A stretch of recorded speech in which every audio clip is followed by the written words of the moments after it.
C'est dans l'hôtel Sofitel de Rabat qu'ont eu lieu les travaux de l'Assemblée générale ordinaire et élective de la Confédération africaine de football CAF, un vendredi 12 mars 2021 qui sera inscrit en lettres d'or dans les annales du football nigérien, car c'est au pays de Moustapha Hadji qu'un Nigérien a été élu par acclamation membre du comité exécutif de la CAF pour la première fois.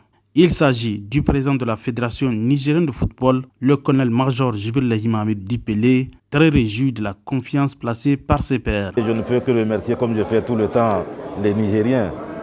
J'ai tout fait en tout cas pour faire de telle sorte que le Niger soit étiqueté, cartographié sur le monde footballistique africain. Je pense que ces choses faites déjà. Déjà sur les résultats sportifs, aujourd'hui on compte tailler le Niger. Maintenant sur le plan politique aussi, on est en train de faire notre petit. C'est un peu historique pour moi et surtout pour mon pays. C'est la première fois qu'un Nigérien arrive à ce stade-là dans le milieu footballistique, en tout cas africain et sur le plan mondial. L'élection du colonel-major Pelé comme membre du comité exécutif de la CAF est le fruit d'un travail mené par l'homme tant au plan national qu'international. Il a aussi bénéficié du soutien des plus hautes autorités du pays pendant sa campagne. Le mot que je peux dire aux Nigériens, c'est tout simplement merci.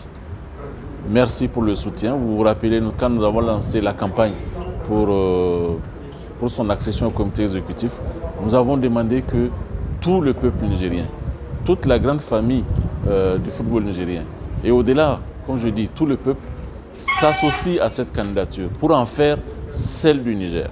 Et nous avons pu arriver au terme de cette mission de façon victorieuse.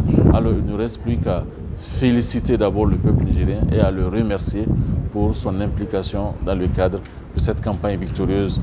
Tout comme les dirigeants du football africain, et les journalistes sportifs présents à Rabat ont estimé que le président Pelé a attendu patiemment son heure en gravissant les échelons. Le colonel Pelé est l'homme qu'il faut maintenant aujourd'hui à cette zone de l'Afrique.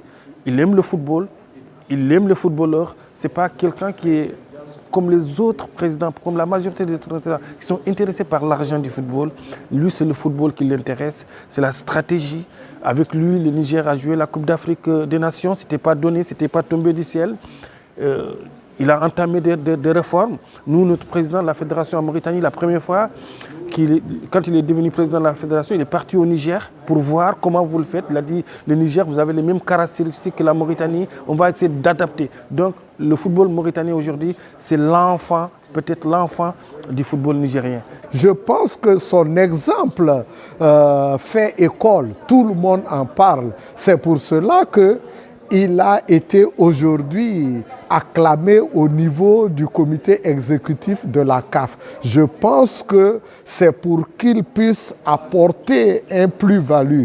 Et je n'en doute pas, quand je connais le président, c'est un bosseur, il est infatigable, il est intraitable. Avec son élection au comité exécutif de la CAF, le colonel-major Pelé, connu pour son franc-parler, apportera une valeur ajoutée à la nouvelle équipe dirigeante de la CAF, désormais présidée par le Sud-Africain